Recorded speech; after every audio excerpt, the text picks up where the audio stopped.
like blood everywhere, and you would think, oh my god, he's dead. But no, this is not sponsored or paid or anything, but I'm burning this candle, and it is a candle from my mom's friend's business, and it's called, the brand is called Sense and Such. That's where I got the candle from. Just a shout out. Welcome or welcome back to my channel. Whew, I'm out of breath. I've been all around my room in my house and just like running around. I've been thinking about what to do for my next video, and it kind of stressed me out a little bit, but that's because I stress out about things unnecessarily for no reason. But I did want to make a video where I sat down and talked about some sort of literary concept. I just literally couldn't think of an idea. That is until I received a comment on my last video. I was basically wondering like if the stormtroopers had good aim, because I wasn't sure. And a commenter said that stormtroopers do have good aim, they just miss the main characters. And I replied something to the effect of like, oh yes, plot armor.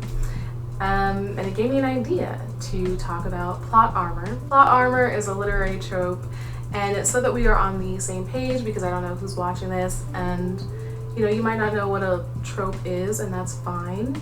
But a trope is essentially like you will come across them a lot in TV, movies, books, and they are essentially like something that you see a lot in various forms of media. Authors, playwrights, whatever, screenwriters, they will use tropes to help tell their stories. That's what literary devices are essentially, is like they help tell a story. There are many, many tropes that can be discussed and used as an example, but for this video, I will be discussing plot armor. So plot armor is when a main character in fiction is able to come out of a dangerous situation relatively unscathed. Like they walk into a situation where they could die and they don't. And you may be wondering, well, that's typical. You know, the main character does tend to survive because they are the main character. And that is true. Main characters do typically tend to, you know, make it out of the story okay. There are some stories where that does not happen. Spoilers, if you care about having Shakespeare spoiled to you, don't watch this part, I guess. I will talk about spoilers later, and then I'll be more wary of that. Or I would suggest for you watching to be more wary of that, but I'm pretty sure people don't care about having Shakespeare spoiled. Macbeth. I've talked about that man a lot on this channel, but Macbeth, he is the titular character of his story, and he dies, but you can also argue that he's the villain of his own story, so it's expected that he would die, and it's deserved, his death. But then you have Hamlet. Hamlet is also the titular character, the main character, and he dies. He is not the villain of his story, but he is also kind of responsible for his own death. It's a whole thing. I mean, Hamlet is and is not a bad person. It's a little whiny, in my opinion. But then you also have Romeo and Juliet. Again, they are the titular characters, the main characters, and they also die in the end.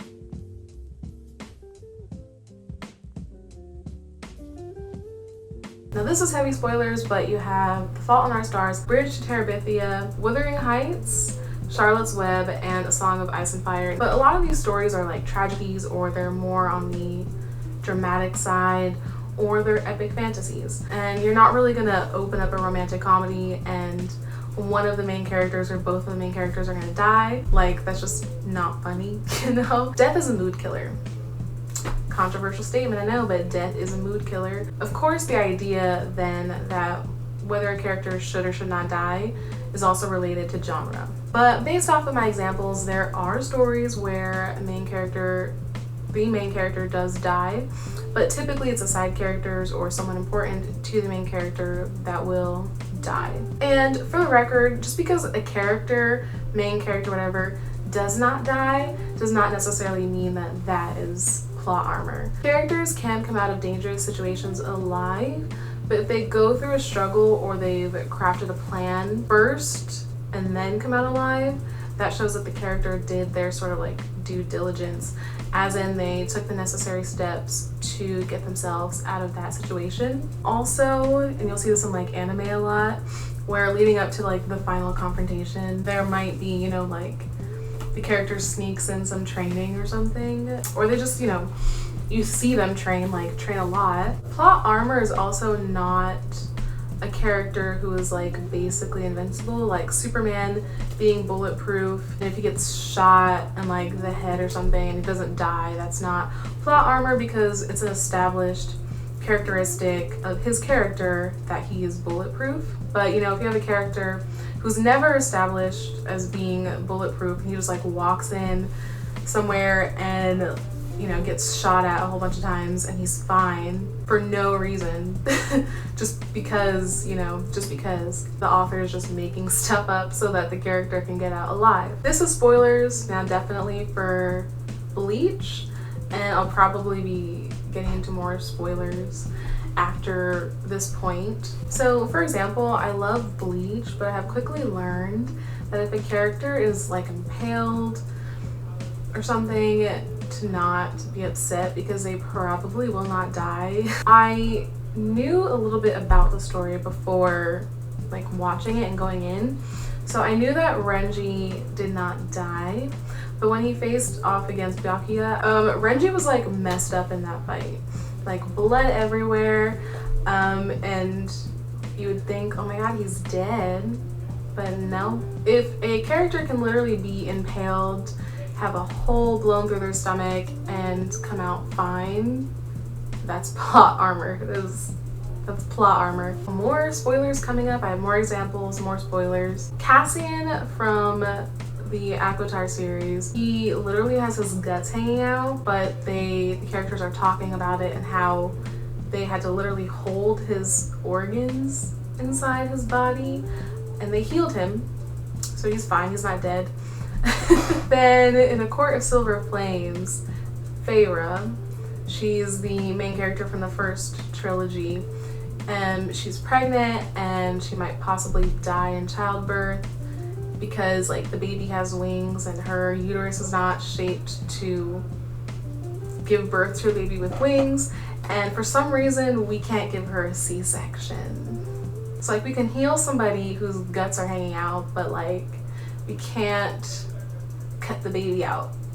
Akotar, I should explain the acronyms. A Court of Thorns and Roses. The series is called Akotar, A Court of Thorns and Roses. Amarantha is the big bad villain of the first book. So leading up to Feyre having to meet the big bad, Amarantha's wickedness essentially like is built up. People don't even mention her by name. She has all the most powerful fae enslaved, and she kills indiscriminately, yet when Feyre arrives to confront her, Amarantha gives Feyre a chance. I'm not going to go into explaining the entire plot of the series or book, obviously, but essentially Feyre is a human and she ends up in fairy world, fairyland, and she's living with the High Lord of the Spring Court, and this is the first book.